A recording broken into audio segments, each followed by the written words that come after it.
Welcome to Roof Connections, a podcast dedicated to facility maintenance and construction. My name is David Huval. For the past 8 years, I've worked in marketing, mostly in the national commercial roofing space, and for companies like Roof Connect, the largest national services provider for commercial roofing in America. Today, I'm joined by two gentlemen from Advanced Roofing, one of Roof Connect's premier service contractors based out of Fort Lauderdale, Florida. Please welcome President Rob Kornahrens and Director of Government Services, Steve Shane. Thanks, guys. Thanks for joining me today. How is y'all's morning going so far? Everything's good, David. Appreciate the opportunity to speak on this subject matter, hurricanes, as we are a few weeks away from hurricane season, and predictions are up for the amount, not as many as last year, but still above average. So looking forward to our conversation this morning. I am too. Before we jump into hurricanes, I wanted to see Rob, if you want to talk a little bit about Advanced and how they got started out and how they eventually started working with Roof Connect. Yeah, sure. So I grew up in Long Island. I worked on the roof for high school, college. My boss had me open a branch in Atlanta, Georgia, right out of University of Arizona in 1979, and moved me to Fort Lauderdale in 1982. 1983, I bought a pickup truck with a loan from my dad, and now today we grew it to over 500 employees, 7 locations around the state, and specialize in re-roofing and repairs of occupied buildings. That's impressive. You cover up the entire state. And relatively quick too. Y'all have had pretty good success down there in Florida, I would say.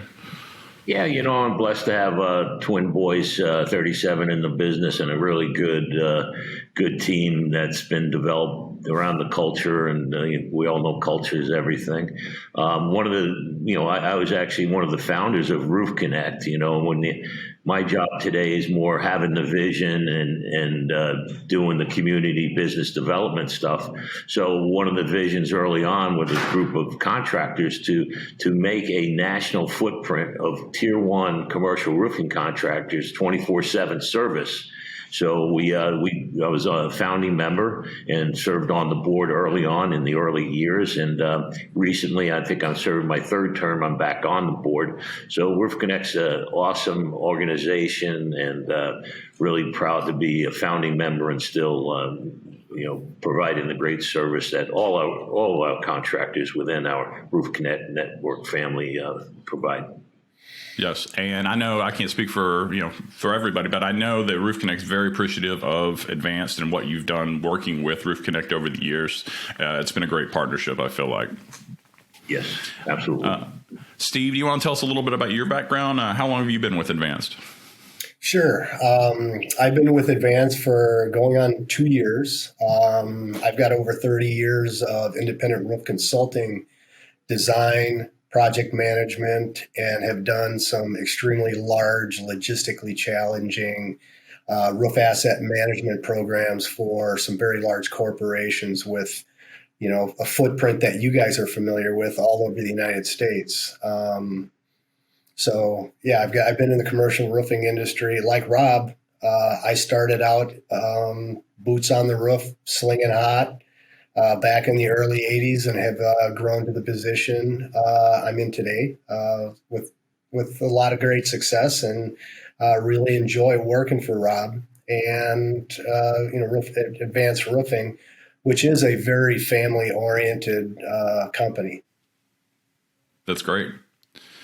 Well, we'll go ahead and jump into our main subject here. It's already, as we record this, it's the latter half of May, and we wanted to get in front of our listeners to talk a little bit about what they need to do to get their roofing portfolio ready for hurricane season. And I thought, who better to lead us through that conversation than Advanced? So, Steve, or Rob, I don't know, whichever you want to take this. So start about sure. What customers need to do to get their roofing portfolio ready for the hurricane season. Sure. It's crazy how quickly the calendar flips. I mean, last year we had just a high number of potential storms that really could have impacted anyone within the state. We, in South Florida, we're lucky that we didn't experience any direct hits, but the key here and the key to this entire webcast is preparation. And I think the number one thing that building owners need to do is get up and inspect their roofs. I mean, we all know that industry-wide, the over 90% of roof leaks are simply caused by lack of maintenance, but more importantly, during the storm season, is clogged drainage systems. So they need to get up, clean their drains, clean their scupper boxes, clean their gutters, and in doing so, know where your risks lie, because a lot of owners may have multiple buildings, but they really don't know, like from a hurricane standpoint, where their risks are. And when I talk about risk, I talk about like their buildings in relationship to where the impact areas are. How close are they to the coastal areas? Are their roofs still waiting to have repairs done from prior storms? This storm can be the epic of tearing the entire roof off, and we've seen those type of effects. Also, they need to know what the condition of their roofs are in relationship to age, because South Florida, we've gone through a number of very in-depth code upgrades, and if you have a building that was put down 20 or 30 years ago, those standards are not by today's standards. So they're at risk, and they need to know these things. So just photograph those conditions. I think the second area of importance is taking a look at your insurance policies. Know and make sure that they're up to date. Know where they are, what they cover, and make sure they have that contact information available should the need arise. Another issue, warranties. Going through the hurricane season, we may not always be impacted by high level winds or hurricane winds, but which would impact obviously your warranty. But know where your warranties are. Hopefully they're in a spot, like cloud-based, so you can download that information and have it easily accessible. Because, if we have a Dorian come through and there's catastrophic, obviously those warranties are null and void. But to have a place where they're secured with that information is critical. And I think the last area of preparation, which I think a lot of building owners miss on in preparation, is having a reputable company ready to support you at whatever level of storm you're impacted with. And I think that's where our relationship with Roof Connect really puts us in a position to cater to our clients. I mean, we have a very high standard when it comes to supporting our clients. Yet, if a major event comes, you have to have that team ready, and we have the resources. So, for those people that are listening, I think it's a fair question to ask your roofing contractors, where am I in a priority list? Because bottom line, to be completely honest, we have very valued customers that we work with on a daily basis. And, we want to be able to service everybody. And I think, our relationship with Roof Connect certainly helps that. That's great. Yeah, you definitely don't want to be trying to find a roofer after a hurricane has come through. That's a good way to get taken advantage of. A lot of fly-by-night guys. You got to be careful about those guys. People, insurance scammers, things like that. So it's always good to have a plan beforehand. As a contractor in Florida, what kind of preparations do you take as a contractor before hurricane season, or if a storm's a week out or something? What kind of preparations are you making for that storm? You want me to take that, Steve? I mean, we've been doing this, my whole career. I mean, My first hurricane was Hurricane Hugo in St. Thomas, 1989. I did all the blue tarps, and then Andrew. And, we've been through this so many times. We have a committee that gets ready. What materials are we going to have on hand? We power all our facilities with generators. We move trucks around. So we're ready any which way. All our computers are stored in the cloud, all our information. I personally go up. We own a couple planes. We go up and survey the areas. We a lot of times we'll know a client has an issue before they can even get to their place. So all that is a lot of preparation. And get back to the having a roofing contractor is you should have that on your speed dial or whatever, but also the size, because when you see some of these big storms, and we're talking billions of dollars in roof damage. Well, if this guy does 5-10 million a year and he's been around, he's got a lot of clients, So with us, we have 550, and then the Roof Connect over so many hurricanes.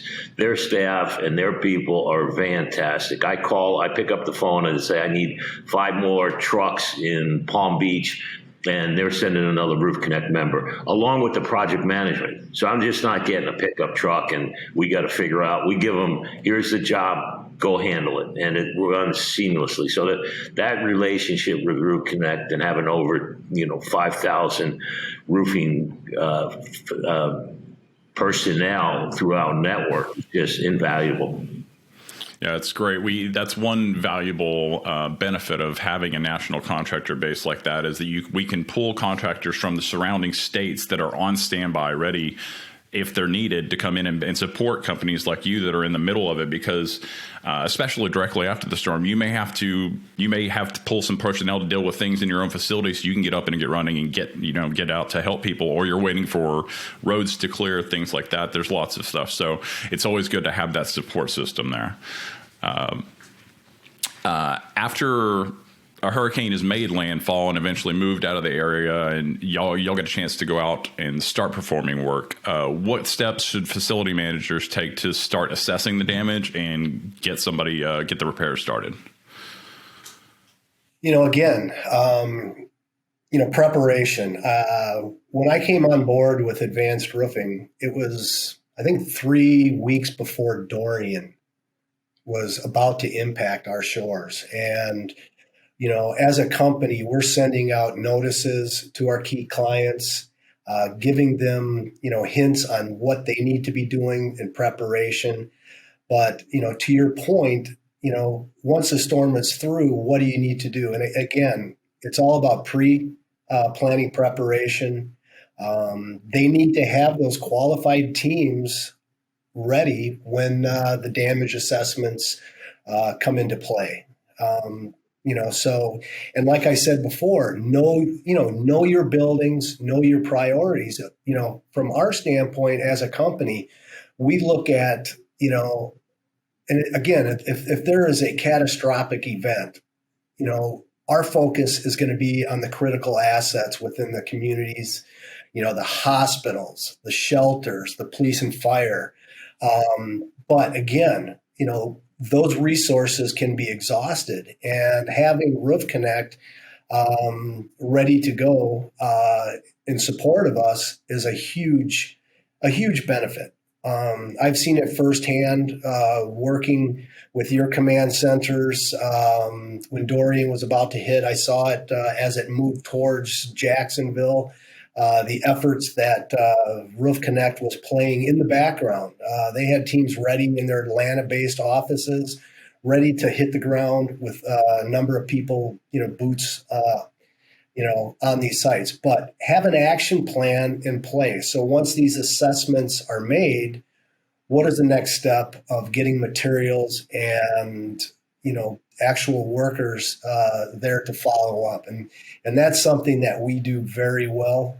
And as Robert said, we fly over the impact zones, take a look at what the impacts are, and we know where we need to send our resources. And again, having come here and experienced my first storm, I was a little scared, based on the potential of the storm hitting us. Yet, the dedication that our company had, not only to our employees, but to our clients. We had flatbeds of materials ready to be distributed to certain areas of impact. On the backside, Rob and our staff here at Advance, we had entire warehouses with cots and generators and food prep, things like that to help people that would probably themselves be impacted by these storms, and yet their commitment to us and our company to go out and help the community it's just mind blowing. I mean, it's impressive. That's amazing. This has been some great information. I had a follow-up question, but you answered it earlier. So talking about, the benefits of being a Roof Connect partner in a storm like this, the backup and support you get. So we kind of discussed that earlier, but I feel like this has been great information for our customers. Is there, if customers in South Florida want to look up or more information or go check out the Advanced website, where can they find y'all? Yeah, we're our website is Advanced Roofing. That's with a D, ADVANCED roofing.com. And we actually have several, we do lunch and learns, and we have one on hurricane preparedness. So you can get some more information, more detail there. So that's where you can find us. And, I can't say enough about the Roof Connect family. When we need, help, they're there for us. The only thing we don't do, when we get called for snow removal up north after the big blizzards, we don't help out. We're a little bit of a one-way street. Our guys just won't go up there and shovel snow. So it's part of being in Florida. So. That's hilarious. Yeah, I think, one of the biggest, we talked about, the benefits, and a lot of times owners look at the old adage, the biggest is not always the best, but in a case where you have a major catastrophe or an event, bigger is better. And when you consolidate the management expertise of two very large companies working under one umbrella, it's definitely an advantage, to our client base. Yeah, that's great. Well, that's going to wrap up the podcast for this week, guys. If you have any questions or you want to see any specific topics discussed on future episodes, you can reach out to us via email at roofconnections@roofconnect.com. You can also find us on social media on Facebook, Twitter. You can go to our page and ask questions or leave comments on there. If you're watching this video on YouTube, and you like the video, we'd ask you to mash that like button. Consider subscribing to our channel. And if interested, you can also click that little bell next to the subscribe button to receive notifications when we do post, so you can stay up to date with Roof Connections podcast. I would like to thank my guests again, Rob and Steve, for joining me today, and we'll see you next time. Thanks, guys. Thank you, David. Good job.